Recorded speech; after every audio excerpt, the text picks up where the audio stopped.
Hey guys, what's up? Welcome back to Cooking with Coops. I hope everyone had a great week and happy Friday. I figured for this week's episode, why not go through each step of the meal prepping process, talking about the different bases you can use, the proteins, the vegetables, and just how to build healthy plates. So there's two different types of meal prepping that I've seen. So you can do the bulk prepping all in one day where you set out all your containers and kind of prep each box the same way, or you can just prepare ingredients in bulk and have them already in the fridge. That way, when you go to make a meal, you can just take a scoop of different ingredients and prepare your plate. I like to do the second method just because I don't want to eat the same thing every day. So having a bunch of different things in the fridge already prepared makes it easier to build healthy plates. So that's what we're going to do today. First step is to figure out what kind of base you want to use. These are some of my favorite options. I'm just going to run through them with you, and then you can follow me and choose one of these. Or if you have a base that you already like to use, then totally stick with that. So Bonza pasta is one of my favorites. It's made with chickpeas, so it's higher in fiber, higher in protein, and has less carbs than the normal pasta. This one has 8 grams of fiber and 23 grams of protein per serving. This is one of my new favorites. It came in one of my Hungry Root boxes, and it's called Right Rice. It's made from vegetables. This one has 10 grams of protein, 5 grams of fiber, and 25 grams of net carbs. It tastes great. It kind of reminds me of like the Spanish rice, and it's super quick and easy to cook. These are another one of my favorites. They're just quick cooking grains. This is from Central Market, but Trader Joe's also makes a really good one. They're a combo of barley, brown rice, farro, wheat, oats. Super flavorful, kind of nutty, and it cooks in 10 minutes. So this is a great option if you don't want to wait for the rice to cook in a rice cooker. The next great one, this is a brand new favorite. It's called organic sweet rice. It is white rice, but they also make a brown rice version. And it's little tiny grains, kind of like sushi rice. And it has a really good sweet flavor. I've never heard of it before, but it's delicious. And then my last and probably like highest favorite one is cauliflower rice. I usually stick to Trader Joe's brand, but they didn't have it when I went this past week, so we're using HEB's version. This is just their finely chopped cauliflower. They also make a broccoli version if broccoli's more your style. But I like using this. It has only 4 grams of carbs, 20 calories per serving, and it cooks down a lot, so you can, almost eat a whole bag if you want to. And for your grains, I would say stick to either a half a cup or 3/4 of a cup. That's probably a good measurement. Most of the serving sizes are between like 1/3 and 3/4 of a cup. So if you want to measure that out, that's great. So I'm going to show you how to cook rice. We're going to cook the cauliflower rice how I always do it. And then we're going to cook this one, the right rice, because it's just kind of fun. So we're going to start with the cauliflower rice. Okay, so I just cleaned off my work surface. In order to cook cauliflower rice, there is really not much you have to do besides put it in the pan, cook it with a little bit of olive oil or butter. Butter's going to give it like a better flavor, but olive oil or avocado oil works perfectly fine. Okay, so we're just gonna add this whole thing to the pan, and then we're gonna heat it on like medium-high heat, and then it cooks for about 10 minutes. You can also cook this in the microwave if you want it to cook faster, but I kind of like how it crispens up and gets all golden brown, and you don't really get that effect when you cook it in the microwave. So while this gets cooking, I'm gonna show you guys how to make the brown rice. So, quick little bit.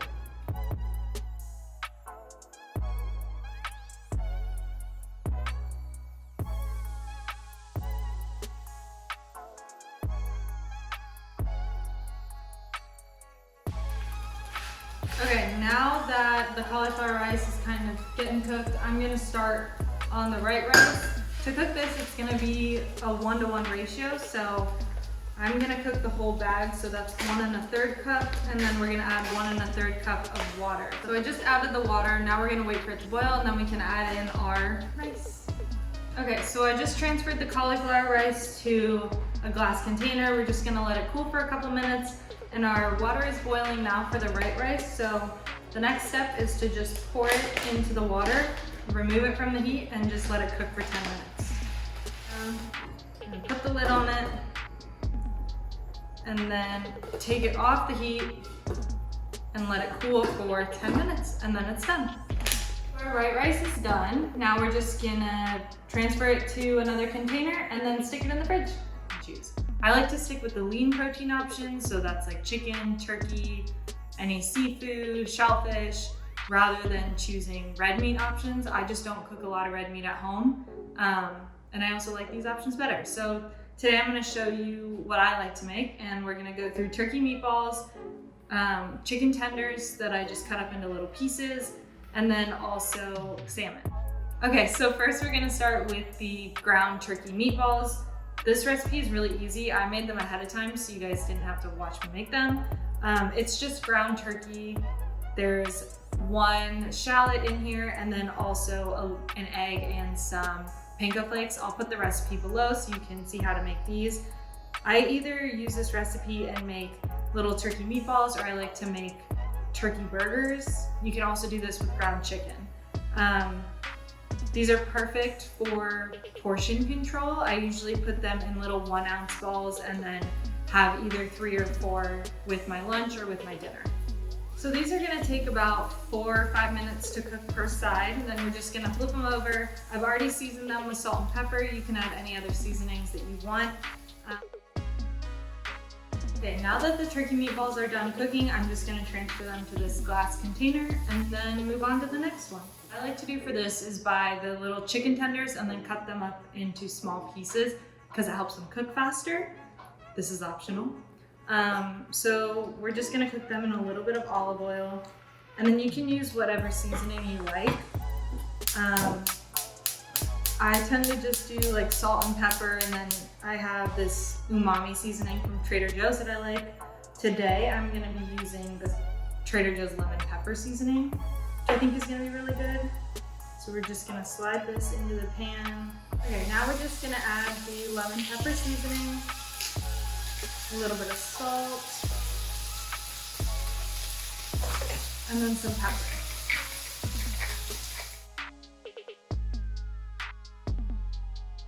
Okay, so the last protein that we're going to cook is the salmon.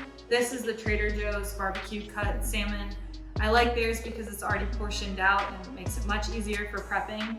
What I like to do during the week is take out 2 pieces, cook them, and put the other 2 in the freezer for the next week. So to cook the salmon, I just do the same thing, cook it in a little bit of olive oil with a little bit of salt and pepper.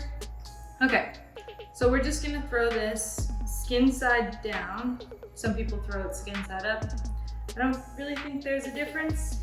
So we're just gonna place it down in the pan, toss a little salt and pepper on it, and just wait for it to cook. So let's talk about some other protein options you have. So if you want to stick on the seafood side, you can do shrimp. That's a great option. Scallops are good. I'm not a huge fan, but definitely try that out. You can also do any other kind of fish. Some other non-meat kind of options, you can do hard-boiled eggs. Those are a great source of protein. You can do tofu if you're vegetarian. Tempeh is great. I've tried that a couple times. I'm still learning how to cook that. But those are my favorite options. Okay, while this salmon finishes cooking, I'm just gonna pop the lid on these guys, pop them in the fridge until we're ready to build a bowl.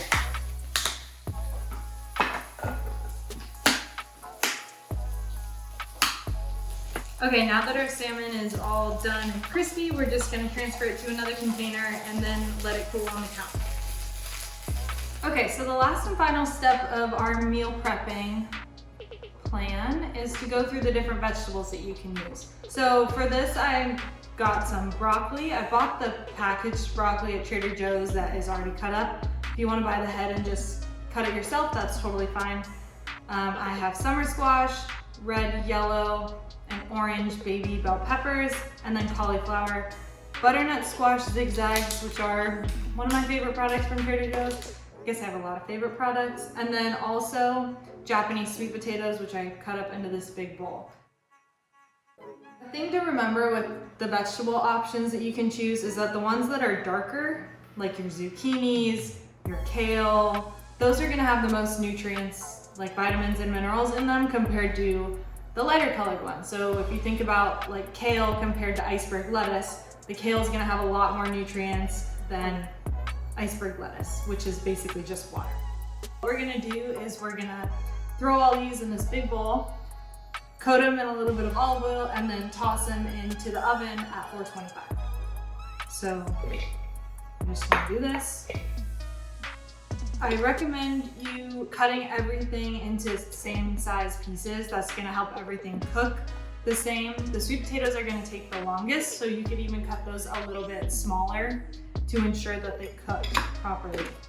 I did not realize how many vegetables this was. Okay. Now we're just gonna toss these in too. I like to use my hands for this. It's easier. Make sure you wash them. Make sure you wash them after you touch the protein. You don't want raw protein, raw chicken on your hands. That's nasty. Okay, well, this isn't gonna work. So I'm just gonna toss it onto the cookie sheets and then we're gonna bake them. 1 minute.